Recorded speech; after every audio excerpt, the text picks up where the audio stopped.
Bonjour à tous, c'est Nicolas Pomarel. Écoutez, aujourd'hui je vous souhaite bienvenue sur cette nouvelle vidéo où j'ai voulu faire une vidéo spécifique pour comparer le trading au poker. C'est même une vidéo un peu atypique, évidemment, mais j'ai eu cette idée grâce à une amie qui joue au poker, et moi-même je joue au poker depuis un peu plus d'un an et demi maintenant. Et c'est vrai que, en réfléchissant, j'ai trouvé qu'il y avait beaucoup de similitudes entre le trading et le poker.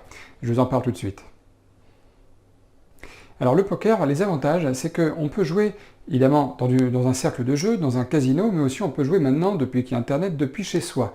Donc ça, c'est exactement comme le trading, où on peut évidemment travailler cette activité depuis chez soi. Il faut savoir que voilà, le poker, je parle d'un jeu, mais c'est quand même une activité professionnelle aussi. Il y a des gens qui vivent du poker, des joueurs de poker professionnels, c'est une activité comme trader de... J'allais dire trader de poker. Comme trader pour compte propre, on peut avoir cette ambition de vivre de cette activité-là. Donc, on peut travailler depuis chez soi en jouant au poker. Le deuxième avantage au poker, c'est que par rapport au trading, on est susceptible de se faire un enrichissement plus rapide qu'en trading, parce que quand vous poussez all-in, votre tapis complet, ce que vous ne faites jamais avec presque jamais, rarement, ça, j'en ai jamais vu tellement, même des têtes brûlées, quand vous poussez votre tapis, votre capital complètement au poker, vous pouvez doubler ce capital. Vous pouvez malheureusement aussi le perdre à contrario, mais vous pouvez doubler ce capital effectivement en quelques minutes, quelques heures de poker lorsque vous jouez. L'autre énorme avantage du poker par rapport au trading, bon, déjà, tous les deux sont des activités de probabilité, au poker, en fonction de la main que vous avez et de ce que vous avez qui est étalé devant vous, ce qu'on appelle le board, voilà, parce que je parle du poker Texas Hold'em No Limit, vous avez déjà certaines probabilités en main. Mais l'avantage du poker par rapport au trading, c'est qu'à un certain moment du jeu, parfois même depuis le flop, vous pouvez parfois avoir la certitude d'avoir la meilleure main, quoi qu'il se passe derrière. D'avoir la meilleure main, quoi qu'il se passe derrière. Donc ça, c'est extrêmement important, c'est super. D'ailleurs, en général, quand on a ce genre de main-là, j'ai remarqué que comme par hasard, personne nous suit, personne surenchérit derrière nous, etc. Donc c'est là où il faut, enfin, les grands joueurs arrivent à bluffer pour faire croire qu'ils n'ont pas forcément une très bonne main, donc ils collent timidement, etc. Mais l'avantage de la certitude, c'est quelque chose qui n'existe pas en trading. Alors, les défauts principaux du poker, le premier, évidemment, c'est l'addiction. Donc c'est quand même un jeu, même si c'est une activité pour certains, ça reste un jeu principalement pour d'autres, un jeu d'addiction, un jeu d'argent, voilà. Et c'est pour ça qu'il faut absolument que les gens qui s'intéressent au poker fassent la différence entre vouloir à terme vivre du poker et jouer au poker. C'est complètement deux choses différentes. Je vous le dis tout de suite, il en va de même pour le trading de toute manière.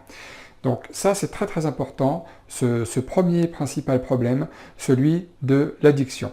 Le deuxième problème, c'est que le risque est plus élevé. Le risque est plus élevé. Il y a beaucoup plus de gens qui crament des comptes de poker que des gens qui crament dans une seule journée, sauf des très petits comptes, des comptes de trading. Voilà, en général, quand on perd en trading, tout son capital, c'est quand même sur plusieurs semaines, plusieurs mois, voilà. Au poker, bon ben voilà, en fonction de ce que vous faites comme activité, d'ailleurs, ça peut être du cash game, ça peut être du tournoi. Si c'est un tournoi, vous pouvez perdre tous vos jetons dans le tournoi de toute façon, ou bien vous les gagnez, c'est l'un ou c'est l'autre, voilà. Donc, en poker, évidemment, vous avez ce risque plus élevé qui est de perdre tous vos jetons. Évidemment, en poker, il faut aussi travailler sur une règle de money management, comme en trading. Maintenant, les avantages du trading. Alors en trading, le gros avantage par rapport au poker, bon, on peut le faire depuis chez soi, ça je l'ai déjà dit, avec Internet, on peut aussi travailler dans une salle de marché, etc., si vous êtes trader salarié, mais on peut aussi se permettre, des fois, psychologiquement, ça fait beaucoup de bien, de s'absenter devant ces écrans. Je veux dire, vous pourriez très bien avoir initié un trade, être en position sur un trade, et puis une fois que vous avez mis votre stop et votre target, vous n'êtes pas obligé, ça ne sert à rien d'ailleurs, vous n'êtes pas obligé de rester là pendant des heures, si tant est que sur le marché sur lequel vous êtes est très mou. Sur les actions US, que je travaille, moi, que je me suis spécialisé là-dessus, ça n'arrive quasiment jamais, mais bon, ça m'arrive une fois par semaine trouver le temps long sur un day trade, voilà, et donc je laisse mon stop, je laisse mon objectif qui sont fixes, voilà, et je vais faire un tour, je bois un petit coup, je fais des papiers, je passe un coup de fil, etc. Donc ça c'est quand même très confortable, puisque de toute façon vous ne ferez pas plus bouger le marché si vous êtes là. Je vous déconseille évidemment de le faire lorsque vous faites du scalping, comme je fais aussi souvent pendant les 15-30 premières minutes du marché. Vous avez déjà dû voir des vidéos à moi de trading réel. Je suis vraiment là, je suis sur le qui-vive, je ne bouge pas de là, c'est normal, c'est là où il y a la principale action du jour. Surtout sur les US, c'est vraiment l'ouverture, quoi. Deuxième avantage du trading, très très gros avantage, c'est que vous pouvez risquer uniquement ce que vous voulez. Si vous voulez risquer 200 $, vous risquez 200 $. Il n'y a personne autour de vous qui va dire ben moi je mets 600. Donc si tu veux voir la suite du trade, tu mets 600, comme au poker. Ou alors je mets tapis. Si tu veux voir la suite du trade, tu mets tout ton capital aussi. Et puis bah tu risques que le trade se passe pas bien. Voilà, ça vous ne l'avez pas. Ça c'est une chance extraordinaire. Vous pouvez quantifier le risque. Chose que vous pouvez à moitié faire avec le poker, parce que si à chaque fois vous êtes relancé par quelqu'un et que vous voulez risquer toujours la même chose, vous n'irez pas loin, vous êtes obligé, d'où la stratégie, etc., en fonction du type d'activité que vous faites. Alors l'inconvénient du trading, de manière générale, c'est moins sociable. C'est une activité qui est moins sociable que le poker, évidemment. Même pour ceux qui travaillent dans les salles de marché, bon, ils ont leurs collègues, ils ont tout ça, mais ils sont concentrés, chacun sur un domaine particulier, ils sont concentrés. Je dis pas qu'ils vont pas boire un café après, je dis pas qu'ils ne se connaissent pas, non.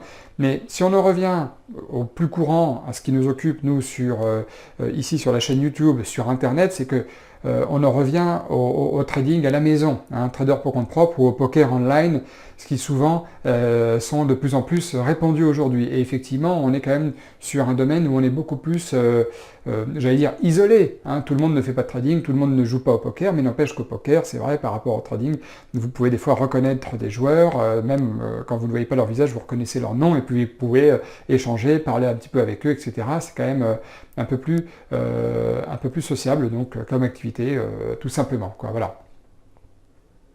Alors pour résumer, vous avez vu qu'il y a du pour et du contre. Moi, si je pouvais juste résumer les différences entre les deux et les points communs, bon, les points communs, c'est qu'évidemment, c'est une activité pour les deux de probabilité, de money management et de psychologie avant tout.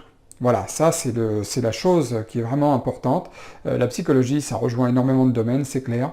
La grosse différence, pour vraiment faire une grosse différence entre les deux, je dirais que pour trancher, c'est vrai que le poker est plus risqué. Le poker est plus risqué, pour les raisons que je vous ai citées juste avant, en termes de risque sur capital. Voilà, c'est notamment à cause de la surenchère et de la possibilité de faire tapis à cause d'autres personnes, évidemment, pour souvent des fois des bonnes raisons aussi, les autres ont peut-être du jeu, vous n'en avez pas, etc. Mais en trading, vous n'avez personne d'autre qui vous oblige à risquer plus que ce que vous ne souhaitez. Donc, de toute façon, la banqueroute, la faillite, quoi qu'il arrive, de manière générale, ira beaucoup, beaucoup moins vite en trading, si tant est que vous faites une banqueroute un jour. Voilà.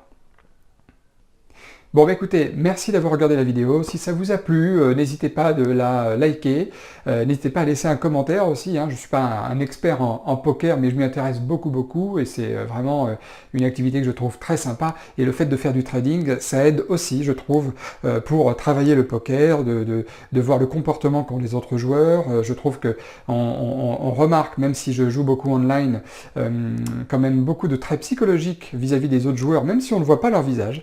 On arrive à repérer des comportements récurrents avec certains joueurs, voilà.